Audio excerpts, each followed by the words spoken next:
आज हम अपने चैनल के माध्यम से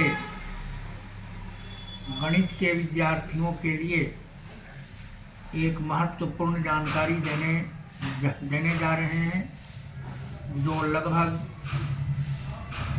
नीचे के वर्ग से लेकर के ऊपर तक के वर्ग के सभी विद्यार्थियों के लिए अपेक्षित है। उम्मीद है इस व्याख्यान से आप सभी को लाभ प्राप्त होगा। हमारे चैनल में जो बातें व्याख्यान के रूप में प्रस्तुत की जा रही हैं उसे खूब ढंग से समझिए, समझने का प्रयास कीजिए और ठीक लगे तो चैनल को लाइक और सब्सक्राइब निश्चित रूप से करें। गणितीय चिन्हों की वंश परंपरा की प्रारंभिक इकाई अंक गणित की वे 4 मौलिक संक्रियाएं हैं, जिन संक्रियाओं को यदि ईमानदारी से कहा जाए कि अंक गणित की कितनी संक्रियाएं होती हैं जिसमें अंकों के बीच का संबंध प्राप्त किया जा सके, तो उत्तर हमारा यही होगा। जोड़ की संक्रिया, घटाव की संक्रिया, गुणा की संक्रिया और भाग की संक्रिया। इसमें भी यदि मौलिक संक्रियाओं की बात की जाए तो जोड़ की संक्रिया और गुणा की संक्रिया मौलिक संक्रिया है, क्योंकि जोड़ की व्युत्क्रम संक्रिया का नाम घटाव है और गुणा की व्युत्क्रम संक्रिया का नाम भाग है। The reciprocal operation of addition is subtraction, as well as the reciprocal operation of multiplication is division. आज हम दो संख्याओं के जोड़ के लिए जिस संकेत का प्रयोग करते हैं वो संकेत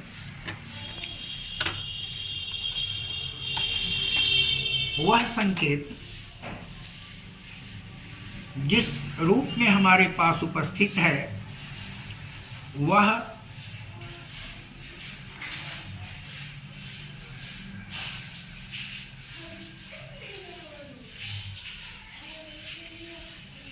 बहुत ज़्यादा व्यावहारिक है, लेकिन जोड़ के उस संकेत को स्वीकारने में जितना समय हमको लगा और जिस आधार पर उसको हमने स्वीकारा वह एक ऐतिहासिक और आनंददायक विषय है। यह जोड़ का संकेत है जिसका प्रयोग हम आज आसानी से धड़ल्ले से अपने संख्याओं के योग के लिए कर रहे हैं। इस जोड़ के लिए दो संख्याओं के बीच में बिंदु का प्रयोग प्राचीन गणितज्ञों के द्वारा होता था और यह बिंदु का प्रयोग इस प्रकार का था, जैसे हमें 2 और 3 को जोड़ना है तब 2 और 3 के बीच इस प्रकार के संकेत का प्रयोग होता था और इसका अर्थ यह समझा जाता था कि यह 2 और 3 का जोड़ हो रहा है। इतालवी गणितज्ञ, इटालियन मैथमेटिशियन अंग्रेजी के प्लस शब्द में आए हुए अक्षर P का प्रयोग जोड़ के लिए करते थे। जैसे 55 में 5 को अगर जोड़ना हो तब इस बात को वो 55P5 लिखते थे, 55P5 लिखते थे और 55P5 का अर्थ 55 में 5 का जोड़ होता था। मध्य युग के यूरोपीय गणितज्ञ जोड़ के लिए और अर्थ वाले एक लैटिन शब्द en का प्रयोग करते थे। en का प्रयोग जोड़ के लिए होता था। यह एक लैटिन शब्द है और इसका अर्थ लोगों ने जोड़ के रूप में लिया था और एक लंबे अंतराल तक समय की एक लंबी अवधि तक मध्य युग के यूरोपीय गणितज्ञों द्वारा इस संकेत का प्रयोग हुआ। फिर EN चिन्ह को हटा करके जोड़ के लिए जो आज प्रतिशत के चिन्ह के लिए प्रयोग में लाया जाता है, वह प्रतिशत के चिन्ह का प्रयोग किया जाने लगा। इस प्रतिशत का अर्थ भी यूरोप में एक लंबे अंतराल तक जोड़ के रूप में लिया गया। सन 1544 में माइकल स्टीफल नामक गणितज्ञ ने अपनी सुप्रसिद्ध पुस्तक अरिथमेटिक नामक ग्रंथ में जोड़ संकेत का प्रयोग किया। जो हमारा आधुनिक संकेत है, इस संकेत का प्रयोग सन 1544 ईस्वी में माइकल स्टीफल ने अपनी सुप्रसिद्ध पुस्तक अरिथमेटिक में किया और तब से लेकर आज तक हम इसी संकेत के अधीन संख्याओं को जोड़ने के लिए संख्याओं को लिखते हैं या जोड़ के लिए इस संक्रिया का प्रयोग करते हैं। घटाओं जोड़ की व्युत्क्रम संक्रिया है। घटाओं को अंग्रेजी में माइनस भी कहा जाता है। माइनस जो संक्रिया सब्ट्रैक्शन के लिए प्रयोग में लाया जाता है और माइनस के प्रथम अक्षर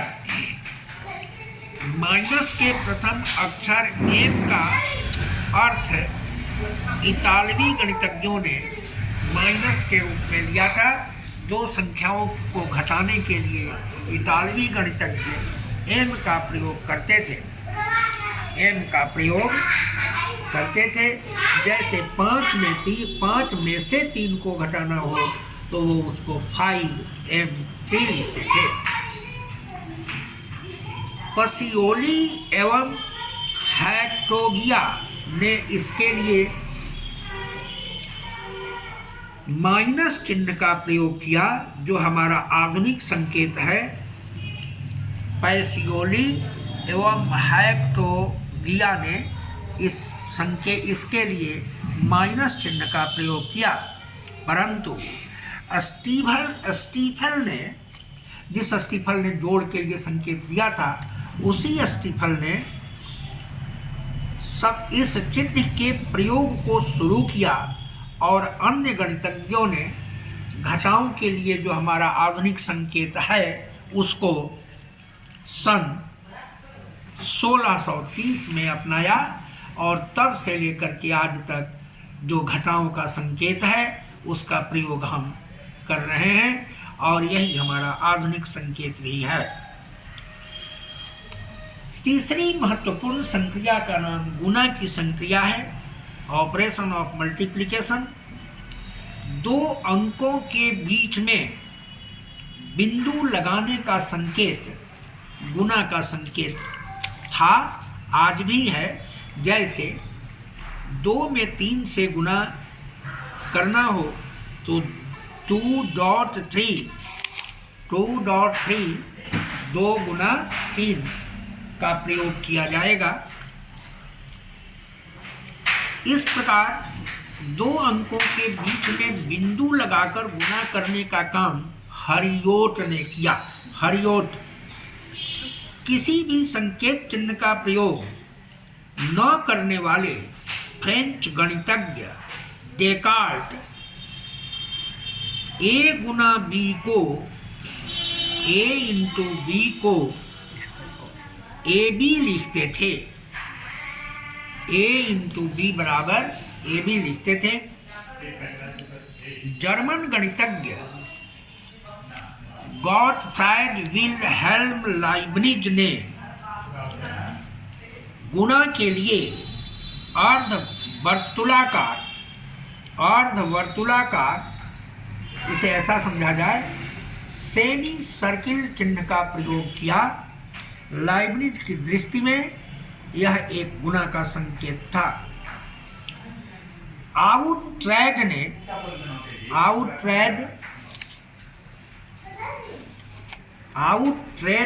ने सन 1631 में क्लासिक मैथमेटिका नामक पुस्तक लिखी। 1633 ईस्वी में आउट्रेड ने क्लासिक मैथमेटिका नामक पुस्तक में गुना के चिन्ह के लिए क्रॉस चिन्ह का प्रयोग किया।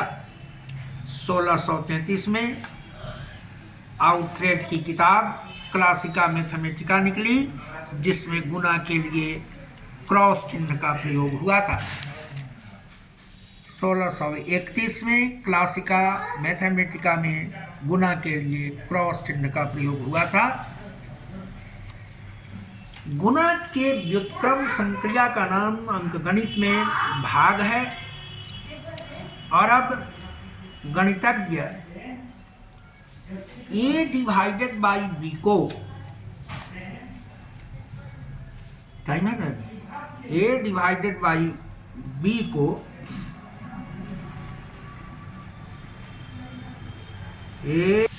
अरब गणितज्ञ A/B को A-B अथवा A/B के रूप में इस प्रकार लिखते थे।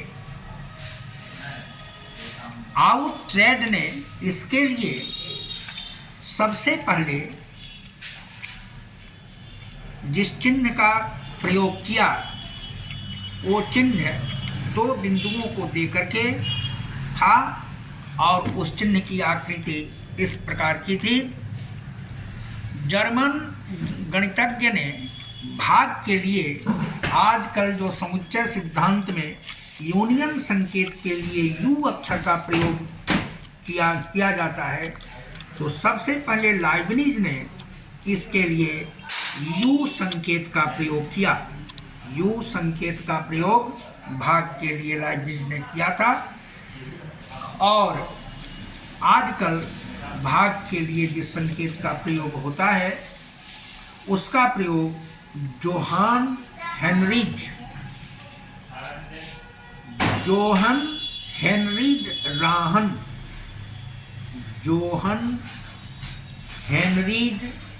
राहन ने 1659 ईस्वी में हेनरीज राहन ने 1659 ईस्वी में भाग